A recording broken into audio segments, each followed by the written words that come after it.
I'm Barrister Ogedengbe O. Alexander. Hi everyone, my name is Onyinye. My name is Otito. I'm the only son and the last born of my mom, Njum'. I'm smiling because I feel like I always say that. I say that a lot. I will go to places and say, oh, I'm Njum'S daughter. Njum' is my mom. I remember sometimes we would go to Ngo without my mom. Like maybe my uncles would take me or I'll go with my auntie. And whenever I feel lost, I don't know what to say. I'll introduce people. I'll say, hi. My name. Sometimes I don't say my name. I just say, I'm Njum'S daughter. I think some of my earliest memories with my mom, maybe because of the pictures that we have, are us when we still used to live in Tejo. It was just the two of us and we had somebody staying with us. We lived in a room in a house and she used to take me to school in the morning. We used to walk through the market before the market opens up. I don't know, this was a very, very long time ago. I still used to go to Mbarambayo and we used to sing a song, I don't know, is something one leg up, one leg down, and we will sing it and walk to the bus stop and then to school. And then I remember some of our trips, we used to go to London. We used to go together. I had such a good time. My mom she's very dedicated and persistent. When she needs to do something, she does it, and she doesn't joke with work. She always does what is best for us. She always tries to do what is best for us. Whenever she sees we like something, she always gets it for us and encourages us to do well in it. She also makes sure that we are serious academically, so we do well in our studies and we pass well because of the support and love she gives us. She's very loving and caring, and she always wants to know what's going on in our lives. Just to mention some little things about my wife, that is Njum'. One thing is that she likes children a lot. That is when people will not really know. She loves children, can do anything for the children. Some of our previous birthday, yes, she went to homeless homes, to orphanages, for celebration, dancing with them. It again shows how the extent she so much love the children. That's one thing about my mom that has, I mean, there are multiple things, but it's just one thing about my mom that has been pretty consistent over time, is that no matter what it is, my mom is somebody who knows how to maintain normalcy in like whatever situation. I remember the story like pretty recently about how we went to church at some time and then there was like an armed robbery on the road, and obviously the normal thing, everybody runs and they hide, and then we came back to the car and then literally we just went home after. We didn't really talk much about it, and like the next Sunday we were like back at church literally. And I mean, that little story tells a lot about my mom. My mom loves God. I know everybody has said that, but my mom loves God. She doesn't play about church, about things of God, anything to make the house of God comfortable for everybody to come and have a great time in God's presence and to ensure that we can all enjoy God together. That's one big thing for my mom. Njum', we always want to study, want to know more.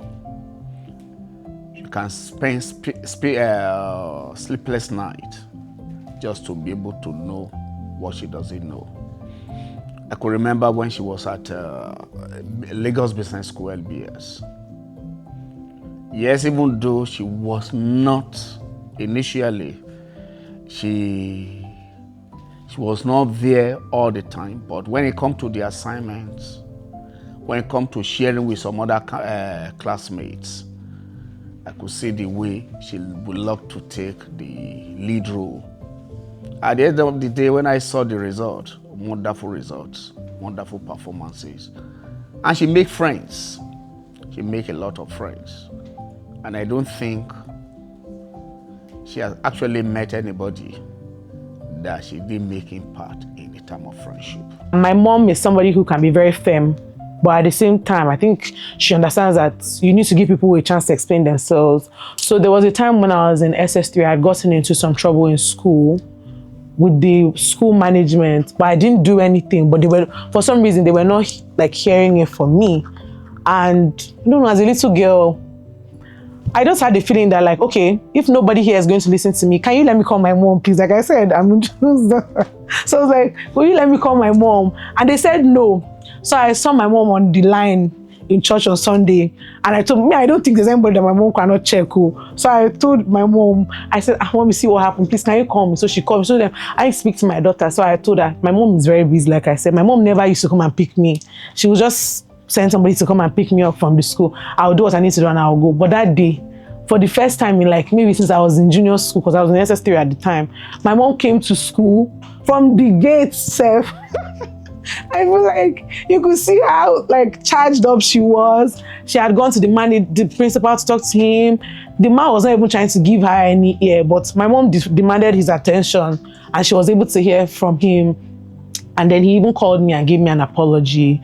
And then she still went to meet the teacher. She said, oh no, this is not enough, because I don't know if this man is going to pass my message accurately to this teacher that has brought me from where I am and embarrassed my daughter like this. So she went to meet the man too, spoke to the man. I don't know what my mom told the man, because I was not there. But I know that every day after that, whenever that man will see me, he will act like he can't see me. I mean, leave this one, oh.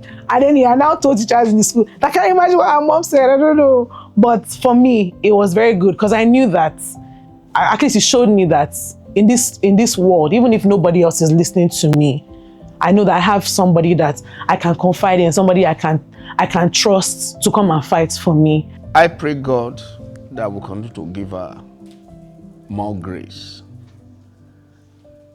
more wisdom. So the Bible actually taught us, or according to Psalms, it said, God, teach us how to number or count our days, so that we may be able to apply our heart unto wisdom. That should be Psalm 90:12. God have actually given you grace, Uju, to live your life intentionally, to live your life with good decisions, to live your life with a right living.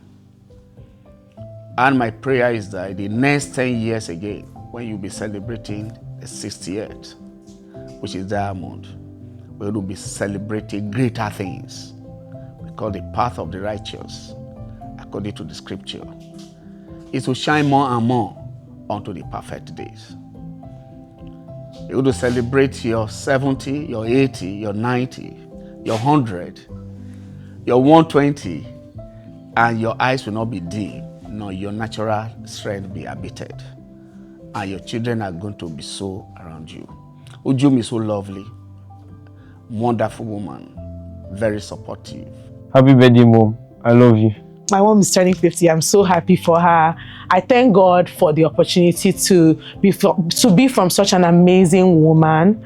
And I can only pray that by the time I also turn 50, I get to be as great as my mom, as loving, as caring, as kind, and even as generous as she is. And I pray that God continues to keep her and bless her, keep her for me to see my own children.